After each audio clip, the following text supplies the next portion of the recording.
Le 22 octobre 1895, sur la place de Rennes, les passants ont assisté à une scène surréaliste, témoins du plongeon d'un train de l'étage de la gare. Un accident hors norme au bilan miraculeux. Laissez-moi vous raconter l'histoire de l'accident ferroviaire de la gare Montparnasse. Bienvenue à bord, vous écoutez Train de nuit.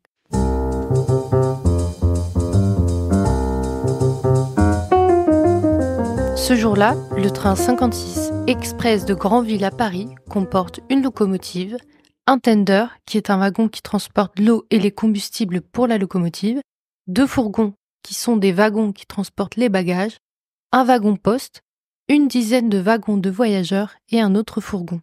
À ce moment-là, le train a pris du retard et les conducteurs décident d'accélérer à partir de la gare de Versailles. Ils freinent avant la pente qui descend vers Paris, comme le demande le règlement, et ralentit. Mais 800 mètres avant le terminus, le frein ne répond plus.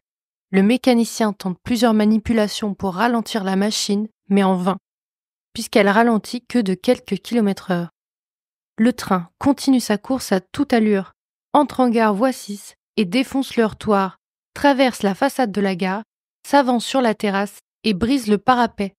Il finit sa course 10 mètres plus bas, la locomotive à la verticale, le nez enfoncé dans le sol recouvert de débris. Le choc a stoppé toutes les horloges de la gare. Il est 4 heures pile, le train s'est enfin arrêté. Mais comment un tel accident a pu arriver ? On apprend d'après l'enquête que c'est une défaillance technique au niveau des freins couplée à des erreurs humaines qui ont causé l'accident. Cependant, on se questionne. Pourquoi le train tout entier n'a pas suivi le chemin de la locomotive ? L'hypothèse avancée est que la verticalité de la locomotive a agi comme un heurtoir pour le reste du train. Ceci couplé au déclenchement des freins à air de tous les autres wagons, à partir du wagon 3, qui se sont mis en marche grâce à la chute de la locomotive. Et, à ce propos, c'est en partie grâce à cela que le nombre de victimes est minime, car aussi incroyable que cela puisse paraître, on déplore une seule victime. Aucune personne à bord du train n'a été gravement blessée. Mais vous allez voir, bien d'autres circonstances surprenantes ont permis d'éviter une hécatombe. D'abord, le chauffeur et le mécanicien ont survécu à cet accident suite à une scène digne d'un film d'action. Chacun de leur côté, sur la plateforme, tenant d'une main la rampe, ils ont été propulsés ou ont sauté avant la chute du train. Malgré cette chute violente, le chauffeur s'en est sorti uniquement avec une luxation du poignet.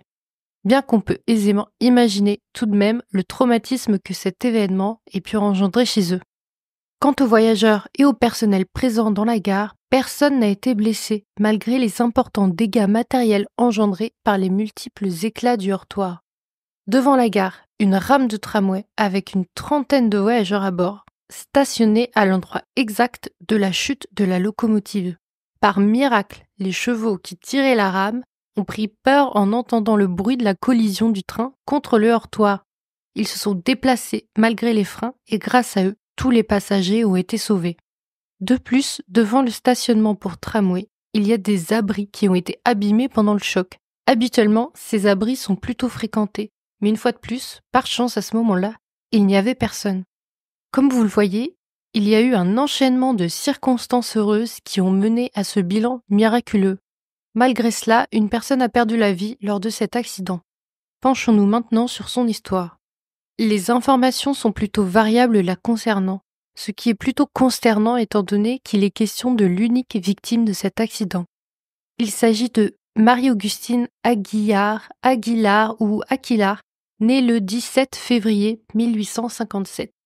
Au moment des faits, elle a 37 ans, est mariée, mère de 2 jeunes enfants et couturière de profession. Ce jour-là, elle remplace son mari au poste de vendeur de journaux devant la gare. Malheureusement, elle était placée à l'endroit de la chute de la locomotive. Elle meurt tragiquement, écrasée par les débris. Le mécanicien et le conducteur ont été poursuivis pour homicide par imprudence pour la mort de la victime. Le mécanicien a écopé de 2 mois de prison avec sursis et une amende. Le conducteur, quant à lui, a uniquement écopé d'une amende. C'est le 25 octobre, à 9 heures du matin, que Marie-Augustine sera inhumée au cimetière de Montrouge. Les jours qui ont suivi l'accident ont été très animés autour de la place. En effet, imaginez l'aventure qu'a dû être de débarrasser ce train. Cette aventure commence avec une cinquantaine d'ouvriers qui essaient de tirer la locomotive à l'aide d'une chaîne. La foule semble amusée du spectacle et crie en chœur « Tombera, tombera pas ». Mais la locomotive ne bouge pas. Puis 15 chevaux sont appelés et pas plus de résultats. Finalement, un vérin permet de faire tomber la locomotive sur le côté, puis, grâce à 2 autres vérins, de la soulever et de la poser sur un chariot tiré par 25 chevaux. Pendant la chute, la locomotive s'est détachée du tender et celui-ci sera enlevé grâce à 2 grues. À partir de l'accident, jusqu'à l'enlèvement de la locomotive, les restaurants et cafés alentours ont vu leur activité exploser. C'est également le cas des tramways qui profitent d'une fréquentation exceptionnelle. De nombreux curieux ont tenté d'approcher la locomotive en usant de divers stratagèmes, mais ont été rapidement repérés par les agents de sécurité.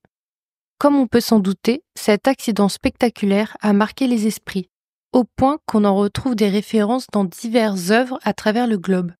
On retrouve par exemple une réplique de l'accident sur la façade de l'entrée du musée Mundo a Vapor au Brésil. Dans le monde de la BD, il semble que cet événement ait inspiré Jacques Tardy pour l'une des aventures extraordinaires d'Adèle Blanc-Sec, mais aussi Spirou et Fantasio et même Man Ray dans le recueil de poèmes Les Mains Libres. Pour ce qui est de la musique, on retrouve pas moins de 3 groupes qui ont utilisé la photo de l'accident comme image pour leur pochette de disque. Le cinéma non plus n'est pas en reste avec notamment le film Hugo Cabret de Scorsese où l'on peut carrément voir une reconstitution de l'accident. Après cette affaire, qui aurait pu imaginer que près de 40 ans plus tard, la ligne de Granville-Paris ferait à nouveau l'objet d'un incident? À 19h15, quelques kilomètres après la gare de Vire, dans le département du Calvados, un autorail venant de Granville, lancé à 80 km/h, percute un poteau de 15 cm de diamètre placé en travers de la voie. L'autorail déraille 20 mètres plus loin, parcourant encore 200 mètres en dehors des voies. Heureusement, il ne se renverse pas grâce à un autre autorail qui lui est accouplé. Cette fois encore, la chance est au rendez-vous, car aucun membre du personnel ou passager n'a été blessé dans l'accident. On ne déplore donc aucune victime. Cet incident qui aurait pu être grave se révèle être criminel.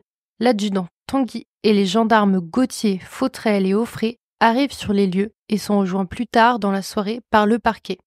Par un malheureux hasard, un témoin a rencontré les criminels quelques minutes avant l'accident. Bernard Roussin, un jeune homme de 17 ans qui venait de quitter son travail à la laiterie de Neuville, rentrait chez lui en longeant la voie. À l'endroit précis où le poteau avait été placé, il croise 3 hommes, dont un de taille moyenne portant un béret basque, qui le menacent en lui disant « Ne repasse pas par là ou je te descends ». Un homme correspondant à la description faite par le témoin, accompagné de 2 autres hommes, ont été aperçus par le parquet lui-même à la gare de Vire, montant au dernier moment dans un train en direction de Paris vers minuit. L'article de presse du 11 janvier 1937 du journal L'Ouest éclair émet l'hypothèse d'une vengeance de travailleurs ayant été licenciés d'une entreprise privée chargée d'un service de la voie. Je n'ai trouvé aucune information sur les résultats de l'enquête ni si les coupables ont été identifiés, retrouvés et jugés. Le voyage à bord du train de nuit touche à sa fin. J'espère que vous l'avez apprécié en ma compagnie. Si c'est le cas, rendez-vous bientôt pour un prochain départ.